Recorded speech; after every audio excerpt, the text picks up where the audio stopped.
आणि आपल्या कार्यकर्त्याला पोलिसांनी मारहाण केलेली आहे आणि त्यामुळं आपण आता ही संपूर्ण कारवाई होत नाही तोपर्यंत जाणार तोपर्यंत या ठिकाणी घेतलेला आहे। किती वेळ म्हटलं असं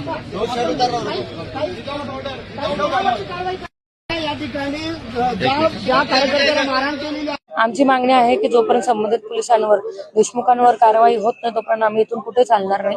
तुम्ही बघू शकता सगळे उमेदवार असतील आणि सगळे त्यांचे प्रतिनिधी असतील, सगळ्या पक्षाचे इथे बसलेले आहेत। 50 जणांनी त्यांना खाली पडून मारलं, त्यांना डोक्यावर मारलं, लाठीचार्ज केला, त्यांच्यावर बिनकारण केलाय।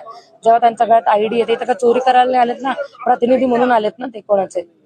तुम्ही चोरी करत असाल तर त्यांच्यावर कारवाई करत नाही, त्या माणसावर मारले। माझी माफवर साधा माणूस आणि साधं माझी माफवर तुम्ही इतकं साधा माणसाला काय मारत असता?